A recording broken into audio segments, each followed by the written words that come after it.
Periodistas.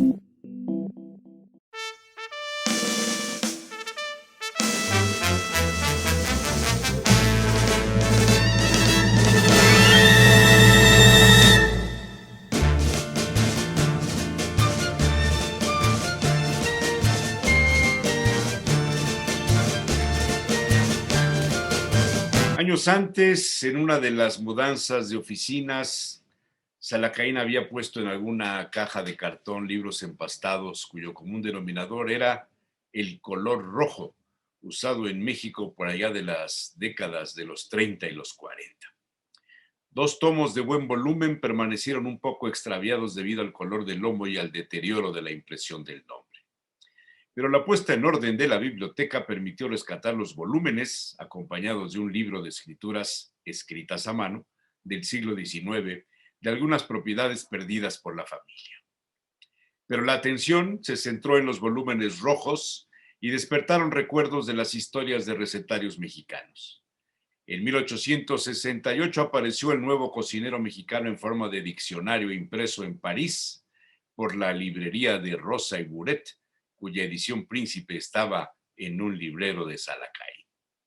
Pero después de eso, el aventurero no había vuelto a encontrar otro recetario en forma de diccionario hasta hace unos 30 años, cuando un librero le ofreció los dos tomos del Diccionario de Recetas de Cocina, Repostería, Helados y Bebidas, editado por Publicaciones Herrerías bajo la supervisión del profesor Agustín Aragón Leiva, relator y censor de la Honorable Academia Mexicana de Gastronomía, y terminado de imprimir el 15 de octubre de 1942 el primer tomo y en 1943 el segundo. Las primeras páginas permitían al lector conocer las temperaturas para cocinar las diversas carnes. Una tabla para asado de carnes rojas y de ave, otra para freír en grasa y la definición de los términos y métodos culinarios, junto con una lista de utensilios misceláneos e ingredientes de condimentos y sazones propios de la cocina de esa época. Un curioso apartado estaba dedicado a varias reglas para alcanzar éxito en la preparación de comidas.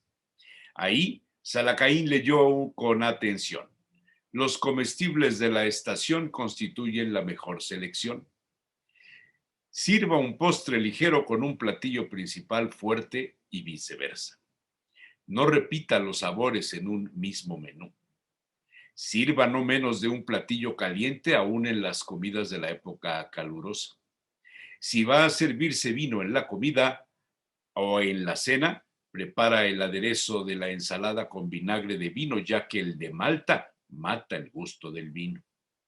Haga pruebas de nuevas recetas y combinaciones con la familia antes de presentarlas a sus invitados. Y la última, use platos de generoso tamaño para servir, de modo que los alimentos puedan ser dispuestos atrayentemente sin amontonamientos.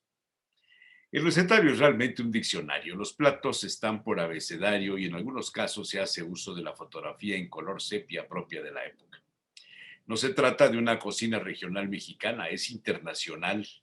Lo mismo hay platos nacionales, españoles, italianos, alemanes, sencillos, complicados, desayunos, almuerzos, comidas, cenas, postres. Más de 1,800 páginas impresas en papel periódico y empastadas a la antigua.